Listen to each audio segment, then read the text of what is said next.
Men det har været meget lærerigt at være på talentuddannelse. Og i forhold til simulering har det været udfordrende, at man har haft ekstremt meget, man ligesom selv skulle have styr på.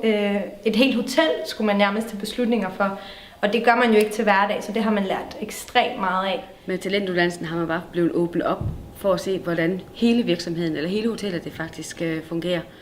Det har været super, super spændende, og jeg må bare sige, at mit hjerte, tror jeg, på et tidspunkt kommer til at gå ind på revenue management, som jeg synes er vildt spændende. At det er der, hvor vi taber og vinder, kan man sige, hvis ikke man er skarp nok. Det, der har været rigtig godt ved at have simulering sammen med det andet, det er, at vi alt det teoretiske, vi har fået at vide til undervisning, så har kunne bruge i spillet praktisk, hvis man kan sige det på den måde. Ikke?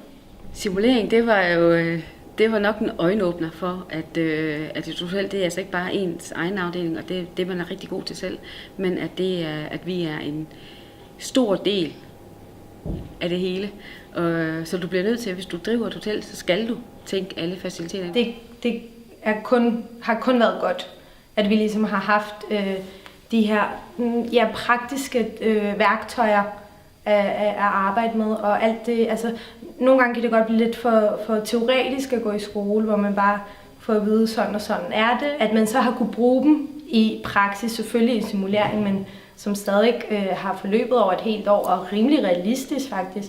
Det har været super fedt at se, at man også kan bruge det på den måde. Det har været meget mere lærerigt, fordi vi laver fejl. Og det har vi i hvert fald gjort i min gruppe, kan man sige. Man har virkelig lært på den hårde måde at sige, vi troede, at det her, sådan her skulle man drive hotel, hvor det så bare siger slam, så der kommer kontant afregning til, hvad for nogle beslutninger du træffer lige nøjagtigt i den her måned her.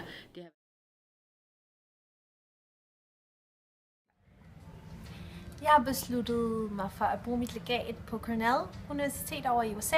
Det kursus, jeg skal på, det er inden for Hospitality Management. Det bliver inden for noget lederskab og noget HR, noget økonomi og noget Food and Beverage Management. Så det bliver rigtig spændende, og jeg glæder mig helt vildt til det.